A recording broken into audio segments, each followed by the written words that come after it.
पश्चिम महाराष्ट्र अध्यक्ष किरण पाटील मामा, योद्धा वाहन चालक मालक हेल्पिंग फाउंडेशन NGO ही संस्था ड्रायव्हर संघटनेसाठी काम करते। तर आमचे ड्रायव्हर बंधू पश्चिम बंगालमध्ये गेला असताना श्रीरामपूरचे ड्रायव्हर पश्चिम बंगालमध्ये गेलेत आणि त्या ठिकाणी किरकोळ घासाघात झाली, म्हणजे एक महिला आली आणि मध्येच येऊन घुसली। तर तिला वाचवण्यासाठी आमचे ड्रायव्हर खाली उतरलेत आणि त्यांना साईडला घेतलं। काही मारलं नव्हतं, काही लागलं नव्हतं, किरकोळ थोडस मला वाटतं त्या गाडीला खरचडलं होतं, पण त्यासाठी महिलाला त्या पगन येऊन त्या ड्रायव्हरला मारहाण केली। मारहाण अशा पद्धतीने केली की ती मयत झालं तरी सुद्धा त्या लोकांनी त्यांना मारलं। इतकं भयानक घडलंय हे पश्चिम बंगालमध्ये घडलं असताना श्रीरामचा पूर या ठिकाणचा ड्रायव्हर म्हणजे महाराष्ट्राचा ड्रायव्हर तिथं जाऊन त्यांच्यावर अन्याय होतोय। त्याच्याबद्दल आम्ही आता सर्वांना विनंती करतोय, नियोजन करतोय, जे आपलं आता जे हे चालू आहे, मला वाटतं साहेबांनी जे गृहमंत्र्यांनी जे आपल्याला आदेश काढलेला आहे त्या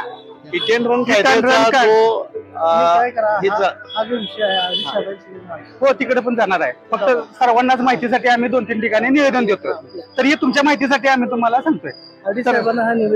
थँक्यू। सारथी योद्धा वाहन चालक मालक हेल्पिंग फाउंडेशन NGO या संस्थेचे कोल्हापूर जिल्ह्यातील सर्व पदाधिकारी, कोल्हापूर जिल्हा अध्यक्ष श्री प्रकाशजी नकाते, पांडुरंग नकाते, तर त्यानंतर आपले मीडिया अध्यक्ष समीर संधी साहेब, त्यानंतर तसेच तोशिफ मुलानी कार्याध्यक्ष, मी पश्चिम महाराष्ट्र अध्यक्ष किरण पाटील मामा। आज पश्चिम बंगालमध्ये जो अत्याचार झाला, आमच्या ड्रायव्हर बंधूंना जो त्रास झाला, नाहक त्रास झाला, याचा आवाज उठवण्यासाठी आम्ही कोल्हापूर जिल्हा RTO ऑफिस या ठिकाणी आवाज उठवण्यासाठी, आंदोलन करण्यासाठी आणि त्याचा निषेध करण्यासाठी आम्ही या ठिकाणी लेटर देऊन आम्ही आंदोलनामध्ये सहभागी आहे। 1 दिवसाचे स्टेरिंग छोडो आंदोलन आम्ही पुकारलेलं आहे, ते यशस्वीरित्या पार पाडले। तसेच या ठिकाणी RTO ऑफिसचे मागणी आहे, RTO ऑफिसचे जे अधिकारी आहेत त्यांना मागणीचा अर्ज देऊन, निवेदन देऊन आम्ही या ठिकाणी सर्व ड्रायव्हर बंधूंना न्याय मिळावा या हक्कासाठी या ठिकाणी आम्ही आलो आहोत।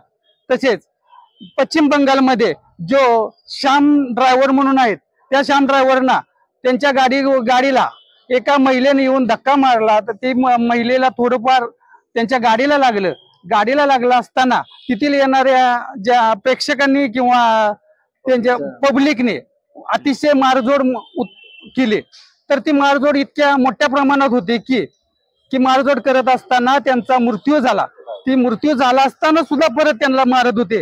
हा जो अत्याचार, हा जे अन्याय आहे ड्रायव्हरांच्या बाबतीत होतोय, याच्याबद्दल आवाज उठला पाहिजे।